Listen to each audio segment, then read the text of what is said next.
There you are. Hey, welcome to Viking Preparedness. I am Pastor Joe Fox. Been getting a couple questions about, things to consider when buying country land. And so I thought I'd talk about that a little bit. The first thing to understand is they're not making any more of it. Not for the most part, right? It's not getting any cheaper. My wife and I bought property in the Ozarks back in the early 90s. And the property we bought was about $230 some an acre. It's over 10 times that now, what that property costs people in the Ozarks today. That was a while ago, but it wasn't that long ago. And so it's probably not going to get any cheaper. The way we did it, which is, you can take what you can use and discard the rest, hold fast to that which is good. The way we did it is the first thing we decided is we wanted to buy rural land. I was in the military and we were buying it with the idea that we would retire on it at the time. And that land subsequently became Shofar Mountain, but that was well into the future and we hadn't even thought about that. And so the first thing we did is we said, okay, we want rural land and we have this much money to deal with, which at the time I think was $40,000. We decided that we could fund $40,000 because then you couldn't get a loan to buy land. We wanted to buy raw land. Now, if you get country land with a house on it, you can sometimes get a loan, probably most of the time get a loan on that. But we were buying raw land. And so our limit was $40,000 that we wanted to spend. Because we were going to have to finance it ourselves, or owner financing, which I'll get to that in a little bit. But we wanted $40,000, and we said we wanted 20 acres at a minimum, right? We didn't want less than 20 acres because we had ideas of self-sufficiency and stuff like that. And so the first thing I would suggest to you is decide what your base requirements are. It can't be more than this much money, and I want at least this much land. Okay, so decide that.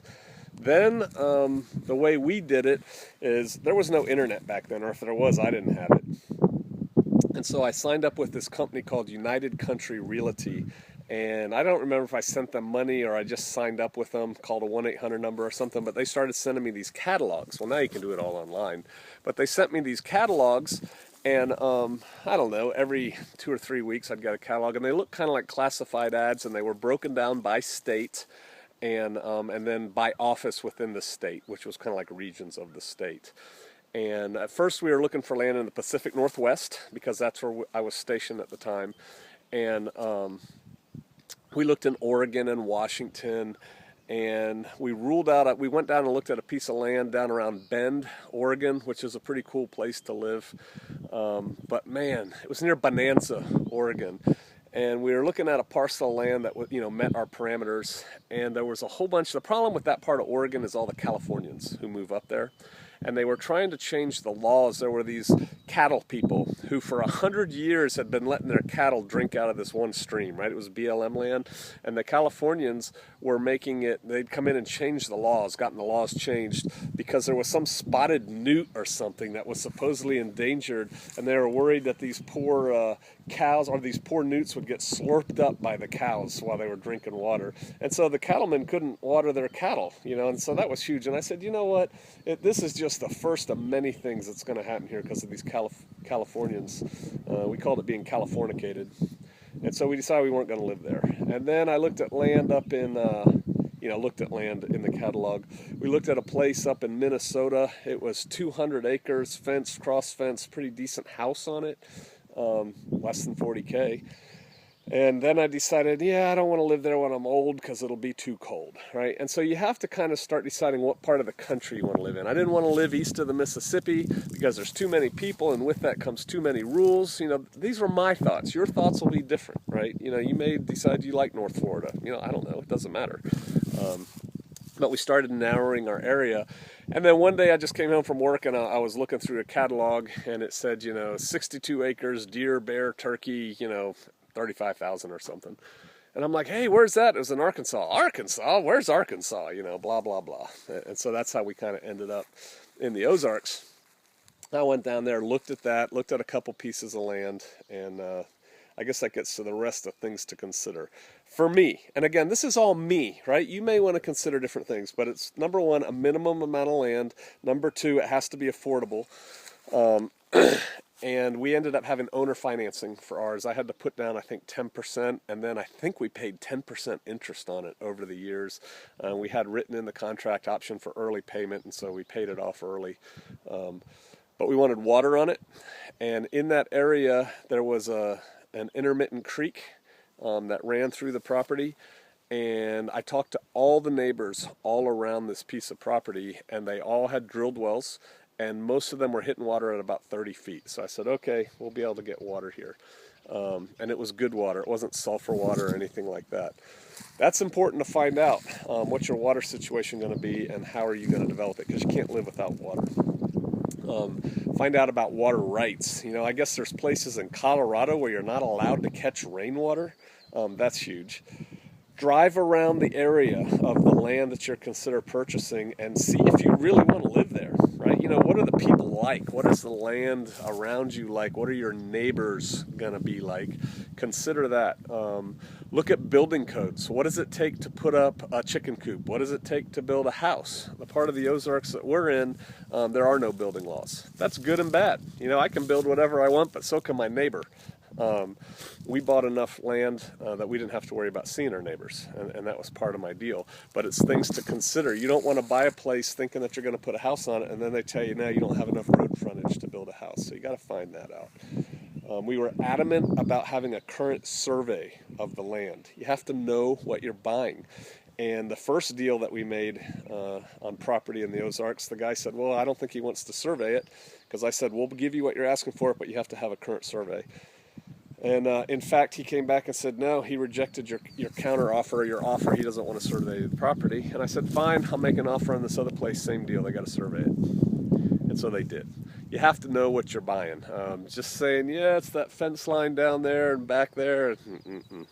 Know what you're buying. Find out what the taxes are. A good thing to do is get familiar with your county courthouse and go there and talk to them and say, hey, what were the taxes on this land for the last 3 years, 5 years, 10 years, whatever, and kind of see what's going on there. Climate for me is important. You know, I'm getting older. I'm not getting stronger. I don't really want to live in cold weather. Some people are fine with cold weather. You know, old people live where it's cold. I didn't want to be one of those people. I kind of wanted 4 seasons. I like a cold spell that kills a lot of the bugs off. You know, Florida just has bugs out the yin-yang, and I didn't want to live somewhere like that. I wanted to be away from population, and when you get away from population, you start getting freed up on things like zoning laws and stuff like that. So that was something to consider. Services. You know, how close do you want to be to hospitals, to dentists? Is going to the theater important to you? Is an airport important to you? One way or the other? You know, some people are like, I don't want to be within 300 miles of an airport. Okay, if that's what you want, fine. For me, I wanted to be fairly close to an airport. I wanted to be close to a good hospital. I wanted to be close to culture, you know, a college town kind of thing. You know, so that's us. That might not be you. When I retired from the military, we still hadn't decided that we were moving to the Ozarks. We owned the land, but I hadn't decided I was actually moving there because things change. And we looked at a piece of property up in Washington State near the Canadian border. That was off-grid, and it was out in the middle of nowhere. They drove 17 miles into Canada to go shopping for groceries at this place. And, you know, at first it seemed really cool, and then I thought, man, I don't know. I just personally don't want to be that far out. And so, you know, how far out do you want to be? Things to think about. It's great if you can get surrounded on 1 or 3 or 4 sides maybe by national forest, as long as the national forest doesn't come around and try and take your land, because that happens sometimes. It's good not to be around where a lot of tourists come, like immediately to your land. Like if you're on a really big lake and boaters come there every weekend and all summer long, maybe not so great. So things to think about there. Financing, I'm not sure how property's financed today. You'll have to look into that. I think it's mostly owner finance, though. I don't think banks are real keen on giving loans to just raw land. Now, if you get a place, you know, we live out here in Kansas for about, I don't know, 10 years. And we still own this place. We're going to sell it directly. But it's out in the country. You know, it's on a gravel road. And because it has a house on it, we got a bank loan on it. And so, you know, a lot of people would call this country. It's on a gravel road. I'm surrounded by cattle ranchers, and, you know, it looks like this outside, right? So how country do you want to get? You know, that's another thing. I have a brother who moved from New Jersey to Kentucky, and he got a lovely place, right? And it's, I think in a lot of ways it's very similar to this piece right here that we're on. So decide that. Do you want to go in with other people to finance it? Or are you going to finance it yourself? You know, what are you going to do? But yeah, get it surveyed. Make sure it's got water. Drive around your area. Talk to people. Figure out where you're going to go shopping and that kind of thing. Figure out where the hospital is. You know, God forbid you need to use one or something like that. And then decide, hey, do I want to live here? Hey, those are my tips. You know, I'm sure there's more out there and there's more you will think of, but that's what I give to you. All right, I'll see you out there.